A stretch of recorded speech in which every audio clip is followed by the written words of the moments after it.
दोस्तों सभी को नमस्कार। आप सभी को होली की शुभकामनाएं। और दोस्तों आज होली के दिन ही हरियाणा पब्लिक सर्विस कमीशन ने आप लोगों का इकोनॉमिक्स का रिजल्ट जारी किया है। जिन साथियों ने इकोनॉमिक्स का रिटन एग्जाम दिया था तो उनका रिजल्ट आया है। और इसमें जो लगभग जो बच्चे पास हुए हैं, ये शायद 234 के करीब जो बच्चे हैं वो पास हुए हैं। और आप लोगों का जो इंटरव्यू आएगा दोस्तों, ये अप्रैल के पहले वीक में आ जाएगा।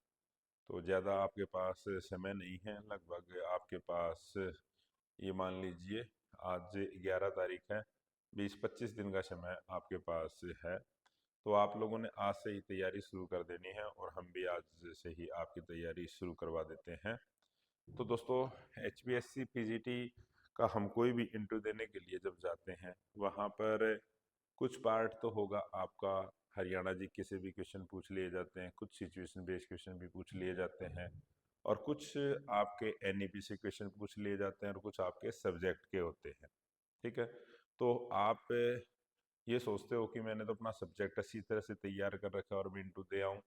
तो हो सकता है कि साथियों आप लोगों से जो इंटरव्यू है वो आपके सब्जेक्ट के क्वेश्चन कम पूछे जाएं, जनरल पार्ट से ज़्यादा पूछा जा सकता है। और कुछ चीज़ें ऐसी हैं जो करंट से भी पूछी जा सकती हैं। तो आप जब इंटरव्यू देने के लिए जाओगे तो आपने अपने आप को पूर्ण रूप से तैयार करके जाना है। चाहे किसी भी क्षेत्र से मेरे से क्वेश्चन पूछ लिया जाए, कौन से भी सेक्शन से क्वेश्चन पूछ लिया जाए, मैं उसके लिए तैयार हूँ। तो इस तरह से आपने अपने आप को तैयार करके जाना है। तो आज इस क्लास के अंदर मैं कुछ सिचुएशन बेस्ड जो क्वेश्चन हैं उनको डिस्कस करने जा रहा हूँ। और दोस्तों सिचुएशन जो बेस्ड क्वेश्चन है उसमें फीमेल एजुकेशन को लेकर जरूर क्वेश्चन पूछे जाते हैं। तो ये 3 या 4 जो क्वेश्चन हैं ये फीमेल एजुकेशन से रिलेटेड हैं। तो इनको हम डिस्कस करते हैं। तो जैसे पहला क्वेश्चन है, सरकार ने महिला शिक्षा को बढ़ावा देने के लिए बेटी बचाओ बेटी पढ़ाओ जैसी योजनाएं चलाई। मान लीजिए यदि आप एक नीति निर्माता हैं तो आप इस योजना को और प्रभावी बनाने के लिए क्या सुझाव देंगे। तो दोस्तों जो हरियाणा है, यहाँ पर लिंग अनुपात और खासकर पानी के अंदर काफी कम था। तो भारत के प्रधानमंत्री ने एक बेटी बचाओ बेटी पढ़ाओ योजना की जो शुरुआत की थी वो यहीं से की थी। और अभी हाल ही में बीमा सखी योजना है जो वो भी हरियाणा के अंदर से ही शुरू है। तो ये जो योजनाएं हैं तो दोस्तों जितनी भी हैं ये फीमेल एजुकेशन को या नारी शक्ति को बढ़ावा देने के लिए की गई है। तो जो चीजें पहले चली हुई हैं उसमें कुछ बदलाव करना हो, या फिर क्वेश्चन ऐसा हो कि यदि आपको एक पॉलिसी बनानी है, एक नई पॉलिसी बनानी है या पुरानी पॉलिसी के अंदर ही सुधार करना है, तो आप क्या करोगे। तो ये क्वेश्चन आपसे पूछ लिया जाए तो आपका जवाब क्या होना चाहिए। यहाँ पर दोस्तों आपका जवाब ये होना चाहिए कि भाई इन योजनाओं के लिए जो बजट है ना, इन योजनाओं के लिए जो बजट है, यदि मेरे को कभी ऐसा मौका मिलता है और मेरे को किसी पॉलिसी मेकर की सीट पर कभी भगवान ने मौका दिया बैठने का, तो मैं क्या करूंगा इन योजनाओं के अंदर। क्योंकि दोस्तों ये देखो हर एक चीज का जो आधार है ना वो पैसा होता है।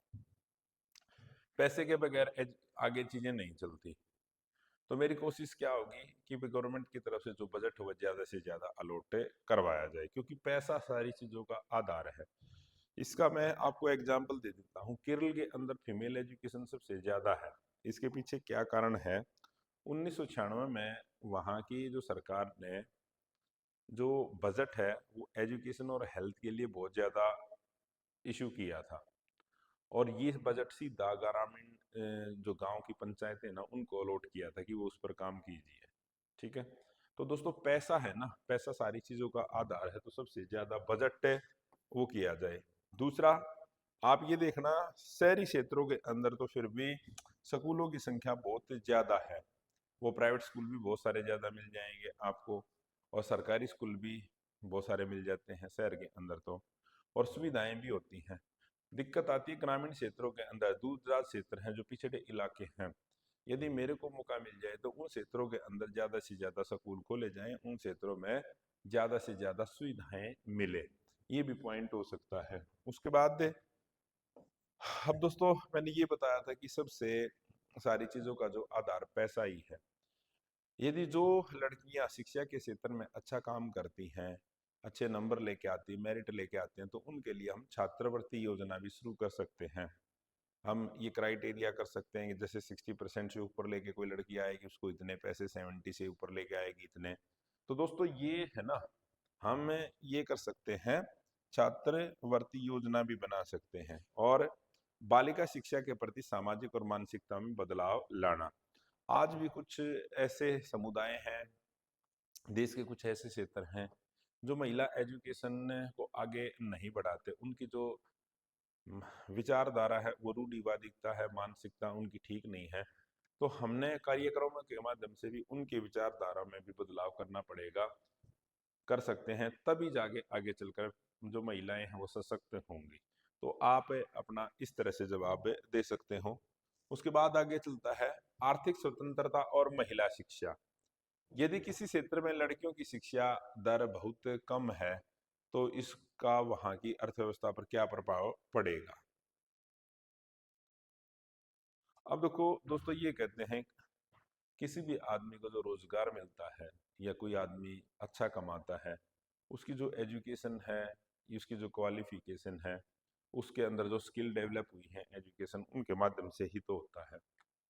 यदि किसी क्षेत्र के अंदर महिलाओं की शिक्षा कम है, शिक्षाएं शिक्षित नहीं है, तो महिलाएं तो घर तक ही सीमित रहेंगी, घर की चार दीवारी तक सीमित रहेंगी, तो उनका घर के आर्थिक गतिविधियों के अंदर या आर्थिक उनकी भागीदारी ना के बराबर होगी।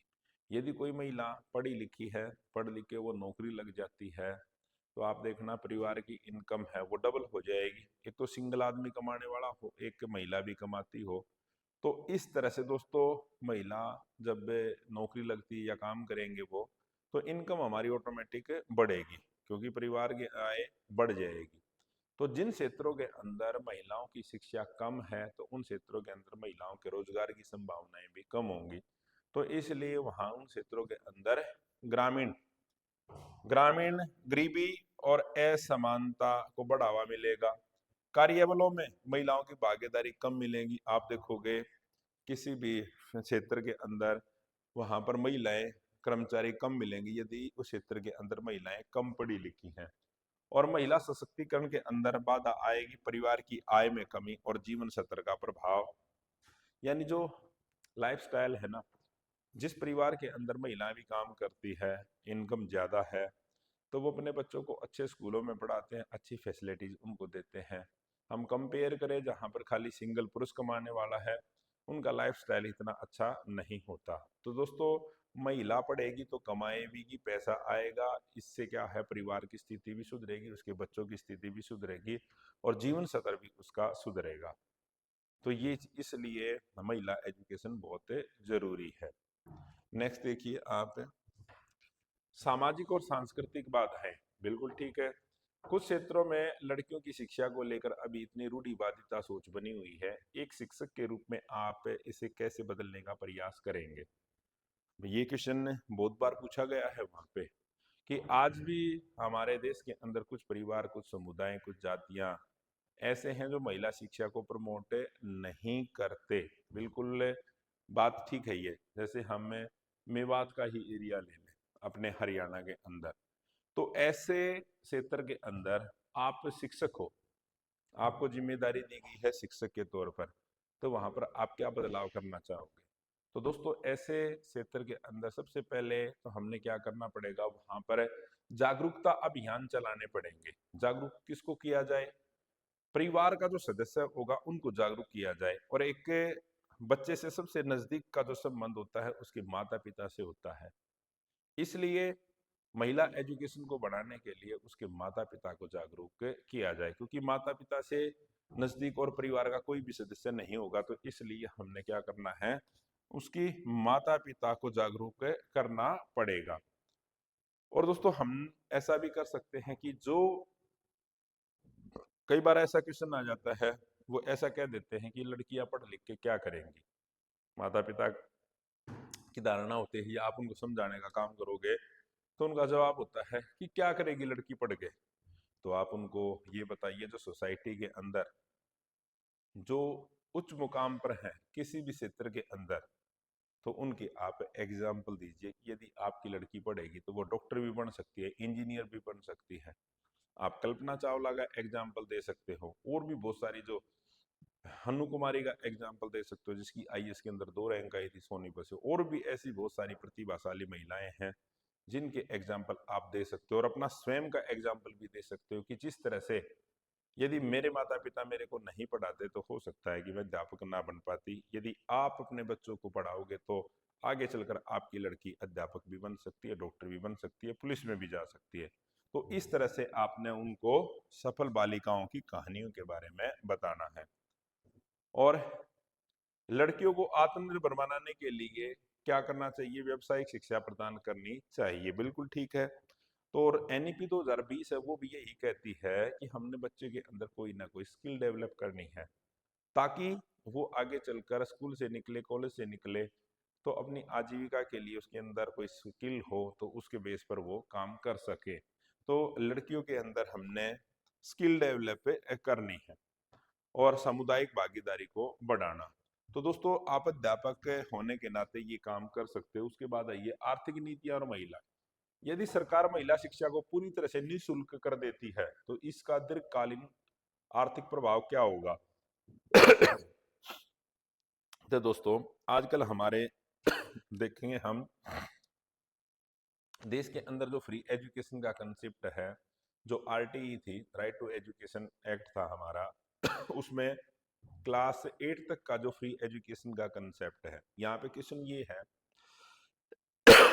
आप इंटरव्यू देने के लिए गए हैं और सामने से क्वेश्चन आता है, यदि फीमेल एजुकेशन है वो फर्स्ट क्लास से 12th क्लास तक या हायर एजुकेशन तक फ्री कर दिया जाए तो इसका क्या प्रभाव पड़ेगा? आप देखना दोस्तों, यदि एजुकेशन बिल्कुल फ्री हो जाएगी तो इससे ज्यादा लड़कियां पढ़ेंगी, यानी शिक्षित महिलाओं की संख्या बढ़ेगी, और शिक्षित जो महिला शिक्षित होगी उसको काम भी मिलेगा, वो टीचर भी बनेगी, डॉक्टर भी मिलेगी, किसी प्राइवेट सेक्टर के अंदर भी काम करेगी, इंजीनियर भी बनेगी। तो महिलाओं की आर्थिक भागीदारी बढ़ेगी और देश की हमारी जो जीडीपी है, राष्ट्रीय आय है, उसके अंदर वृद्धि होगी और सामाजिक असमानता में भी कमी आएगी, क्योंकि व्यक्ति जब जैसे जैसे पढ़ता चलता है, एजुकेशन आती है, वो विचारों को बदलाव भी करती है। एजुकेशन क्या करेगी? हमेशा विचारों में भी बदलाव लेके आती है। लड़कियां शिक्षित होंगी तो उनके अंदर विचारों में भी बदलाव आएगा, आगे चलकर वो अपने बच्चों को भी उसी तरह से भविष्य के लिए तैयार करेंगी। तो दोस्तों, ये मैंने चीजें आपको बताई हैं। तो दोस्तों, हमने एचपीएससी के अंदर पूरे हरियाणा में सबसे ज्यादा जो सिलेक्शन दिए हैं वो हमारे इंस्टीट्यूट ने ही दिए हैं। ये तो बहुत कम ही फोटो हैं, और भी बहुत सारे जो छात्र हैं उनके फोटो नहीं आ पाए इसमें, और यूट्यूब से भी पढ़ने वाले हमारे बहुत सारे छात्र इसमें सफल हुए हैं।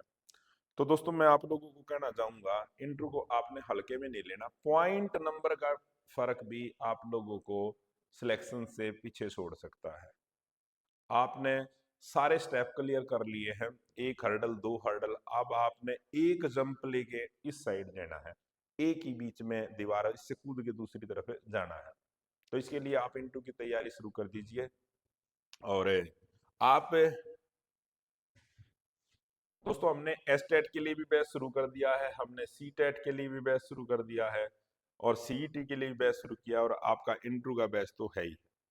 तो आप गूगल प्ले स्टोर पर जाइए, एडू चाणक्य नाम से आप हमारी ऐप डाउनलोड कीजिए।